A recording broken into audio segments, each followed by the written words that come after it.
मेरा गाना सबसे पहले आप तक पहुंचे तो आप मेरे चैनल को सब्सक्राइब जरूर करें और बगल में जो घंटी है उसको दबा। अरे जाही के रहे तो जिंदगी में आइलू काहे, अरे जाही के रहे तो जिंदगी में आइलू काहे, अजोरिया रात में अनहरिया कैलू काहे।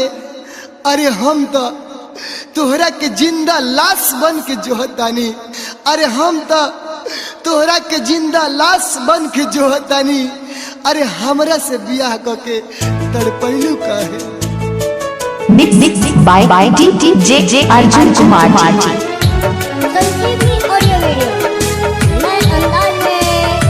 नजरों से नजरों का टकराव होता है, हर मोड़ पर किसी का इंतजार होता है। दिल रोता है मेरा और जख्म हंसते हैं, दिल रोता है मेरा और जख्म हंसते हैं। क्या इसी का नाम प्यार होता है? छूटल न में हदी नाता चल गइल तोड़ के, छूटल न में हदी नाता चल गइल तोड़ के। काहे चली गइलू नीलम पवन सिंह के छोड़ के, काहे चली गइलू नीलम पवन सिंह के छोड़ के। छूटल न में हदी नाता चल गइलू तोड़ के, काहे चली गइलू नीलम पवन सिंह के छोड़ के, काहे चली गइलू नीलम पवन सिंह के छोड़ के।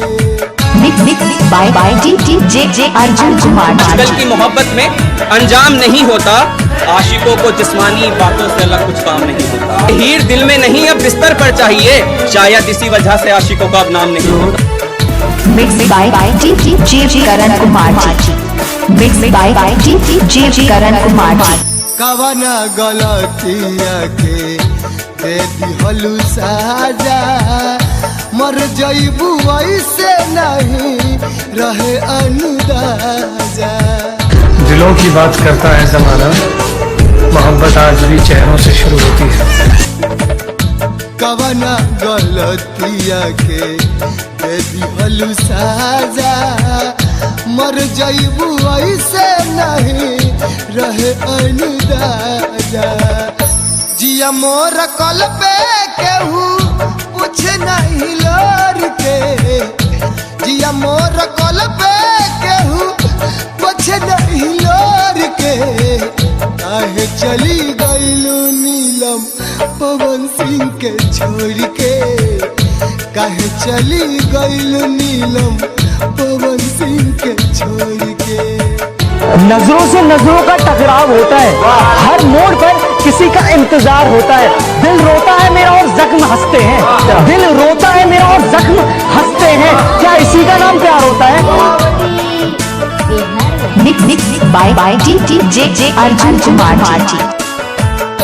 इहा उहा भटकी सगरी लौकत अन्हार बा, तोहरा बिना जिंदगी नीलम हमरो बेकार बा।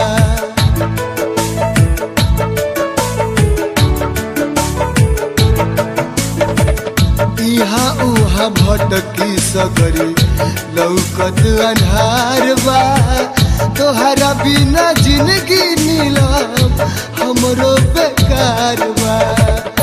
तोड़ दिहलु काहे तू प्रीतिया के डर के, तोड़ दिहलु काहे तू प्रीतिया के डर के। काहे चली गइलू नीलम पवन सिंह के छोड़ के, काहे चली गइलू नीलम पवन सिंह के छोड़ के। सादा ही किस्मत का मारा हूँ मैं, अपनों से अपना बनकर हारा हूँ मैं सारी बातें अक्सर मुंह पर बोल दिया करता, इसलिए ही सबकी नजरों में आवारा हूँ। तुम्हें प्यार का इजहार क्या किया, तुम तो खुद को खुदा समझने लगे। अरे तुम्हें प्यार का इजहार क्या किया, तुम तो खुद को खुदा समझने लगे। अरे इतने भी बुरे नहीं है हम, जो तुम हमसे इतनी नफरत करने लगे। पूरा परिवार रोवे तोहरा वियोग में, तड़पे पवन अब तोहरे ही सोग में। कुछ भी नहीं था मेरे पास खोने के लिए, अब तुम मिल गए हो तो डर सा लगता है। परिवार परिवार रोवे तोहरा वियोग में, तड़पे पवन अब तोहरे ही सोग में। साथी जितेंद्र जबर मन कैले थोर के, साथी जितेंद्र जबर मन कैले थोर के, काहे चली गइलू नीलम पवन सिंह के छोड़ के, काहे चली गइलू नीलम पवन सिंह के छोड़ के। Mix by DJ Arjun Kumar. Mix by DJ Arjun Kumar.